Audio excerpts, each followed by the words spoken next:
Raising the stakes in the US-China trade war, US President Donald Trump threatens to impose tariffs on all Chinese imports. Hello, I'm Nathan King, filling in for Anand Naidu, and this is The Heat.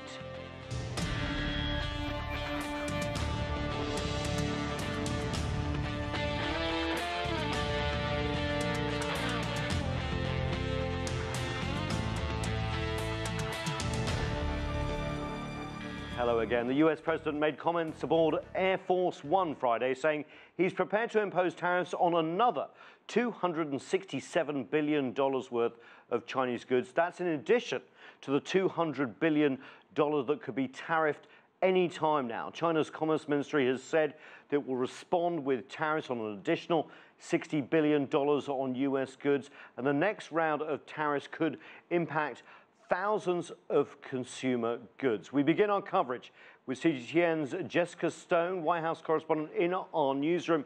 Jessica, what prompted these comments from the US president on Air Force One on Friday?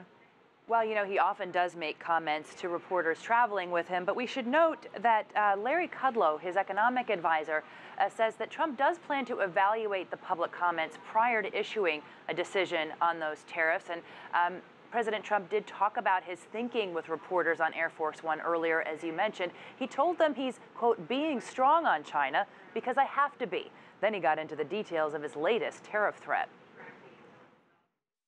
We've taxed them $50 billion, that's on technology.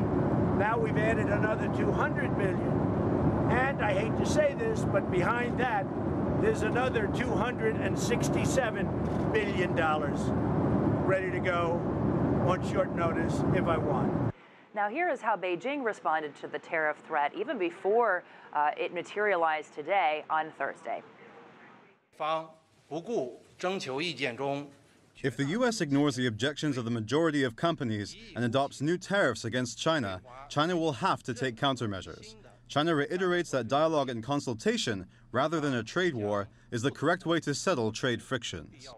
And in a development related to China's ongoing efforts to further open up its economy, the People's Bank of China also issued a statement on Friday saying it will be easier to buy and sell the Chinese currency and, quote, the scope of yuan trading will expand. Nathan? Yeah, Jessica, so maybe this is a moot point considering the president's comments on Air Force One, but where are we on efforts of restarting trade talks between Washington and Beijing? Perhaps it is moot, you know, because the latest round, of course, of talks, we both covered it last month, ended without any announced results or even a future meeting date. And while Kudlow says President Xi and President Trump are in communication, meaning China and the United States are in communication, there has not been a confirmed phone call between those two leaders since May 8th. Now, Kudlow did tell Bloomberg Television that the leaders may meet again at the upcoming Group of 20 summit. Of course, as you know, President Xi is not going to be at the United Nations General Assembly, but you will be. Yeah, and that G20 is not till, what, the end of November? Yeah, so it's a long time coming, and after the midterm elections.